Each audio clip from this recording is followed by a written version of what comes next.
सोचिए, अगर किसी की पूरी जिंदगी बदलनी हो तो कितने बड़े बदलाव की जरूरत पड़ेगी।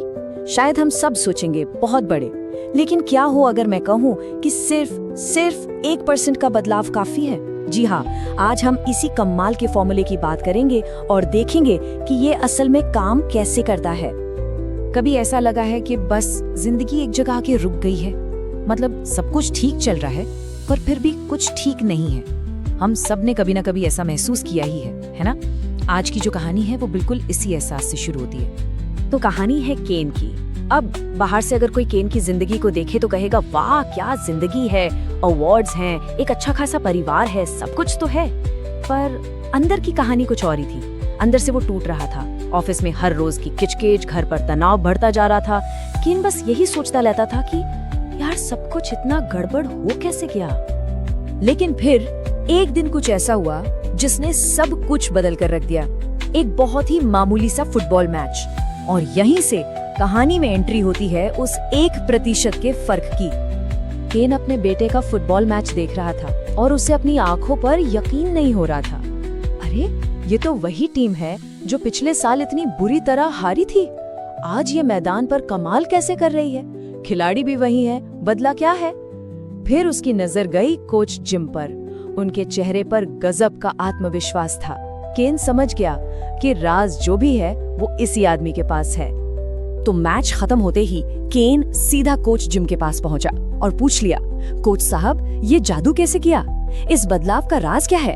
अब जिम ने जो जवाब दिया वो सच में हैरान करने वाला था।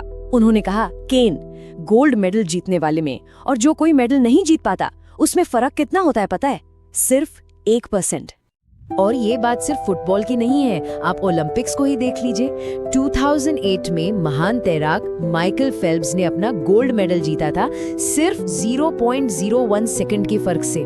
सोचिए, पलक झपकने में इससे ज्यादा वक्त लगता है। मतलब जीत और हार के बीच का फासला इतना जरा सा हो सकता है। और पता है इस फॉर्मूले की सबसे अच्छी बात क्या है? आपको रातों रात 100% बेहतर नहीं बनना है, नहीं, बस 100 अलग अलग छोटी छोटी चीजों में सिर्फ 1% का सुधार करना है। ये छोटे छोटे सुधार जुड़कर एक बहुत बड़ा फर्क ले आते हैं। और ये काम हम में से कोई भी कर सकता है। ठीक है, 1% सुधार करना है, ये तो केन को समझ आ गया। पर एक नया सवाल खड़ा हो गया, भाई ये सुधार करने के लिए मोटिवेशन कहाँ से लाएं? प्रेरणा कहाँ से आएगी? और इस सवाल का जवाब उसे मिला कार्लोस से।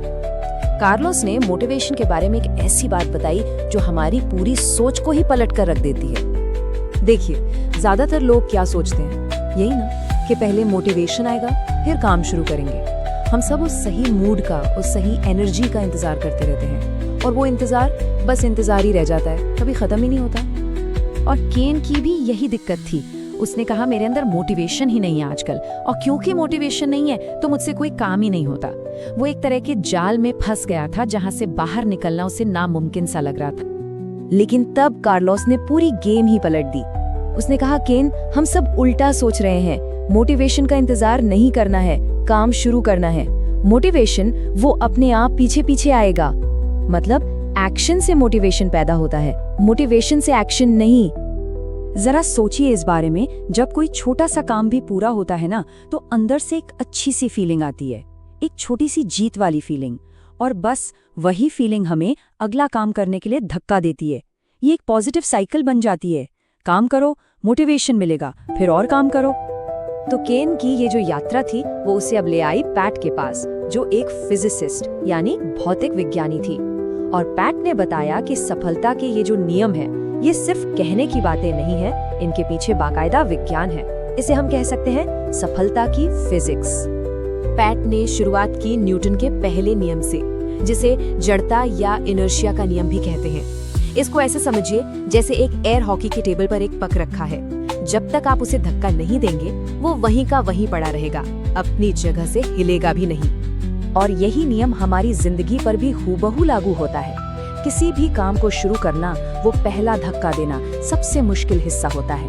पर एक बार आप शुरू कर दें, मोशन में आ जाएं, तो फिर मोमेंटम आपको अपने आप आगे ले जाता है। पर सिर्फ चलते रहना काफी नहीं है, सही दिशा में चलना भी तो जरूरी है। यहीं पर पैट ने दो बहुत जरूरी शब्दों का मतलब समझाया, इफेक्टिवनेस और एफिशिएंसी। इफेक्टिवनेस का मतलब है सही काम करना और एफिशिएंसी का मतलब है काम को सही तरीके से करना। हमेशा याद रखिए, किसी गलत काम को बहुत बढ़िया तरीके से करने का भी कोई फायदा नहीं है। तो पहले ये तय करना जरूरी है कि सही काम है क्या। और इसके बाद आता है फिजिक्स का दूसरा कमाल का नियम, लीवरेज, मतलब कैसे कम मेहनत में ज्यादा नतीजे हासिल किए जा सकते हैं। इसे 20/80 का सिद्धांत भी कहा जाता है। इसका सीधा सा मतलब है कि हमारे 80% जो नतीजे होते हैं ना, वो हमारे सिर्फ 20% कामों की वजह से आते हैं। तो सफलता का राज क्या हुआ? उन 20% कामों को ढूंढ निकालना जो सबसे ज्यादा असर डालते हैं और फिर अपनी पूरी ताकत उन्हीं पर झोंक देना। ये लाइन कितनी गहरी बात कहती है ना, कि उस काम को अच्छी तरह करने का कोई मतलब ही नहीं है जिसे असल में करना ही नहीं चाहिए था। ये हमें बार बार याद दिलाता है कि अपनी एनर्जी सही जगह लगाओ, वरना सारी की सारी मेहनत पानी में चली जाएगी। तो कोच जिम से हमें मिला 1% का आइडिया। कार्लोस ने बताया कि एक्शन से मोटिवेशन आता है और पैट ने फिजिक्स के नियमों से समझाया कि मोमेंटम और लीवरेज कैसे काम करते हैं। इन सबको मिला दें तो बनता है हमारा 1% फॉर्मूला। तो चलिए अब इसे काम पर लगाते हैं। तो ये है वो आसान सा 4 स्टेप का फॉर्मूला। पहला, मोटिवेशन का इंतजार मत करो, बस एक छोटा असरदार काम चुनकर शुरू कर दो। दूसरा, उस काम के पूरा होने से जो मोटिवेशन मिले उसे अगले काम में लगाओ और मोमेंटम बनाओ। तीसरा, हमेशा उन 20% कामों पर ध्यान दो जिनसे 80% नतीजे मिलते हैं। और चौथा और सबसे जरूरी, इसे दोहराते रहो। हर रोज बस 1% बेहतर बनने का लक्ष्य रखो, बस इतना ही। तो अब यह सवाल हम सबके लिए है, वो कौन सी एक छोटी सी चीज है जिसमें आज सिर्फ 1% का सुधार लाया जा सकता है? जरा सोचिए, क्योंकि बड़े से बड़े बदलाव की शुरुआत ऐसे ही एक छोटे से कदम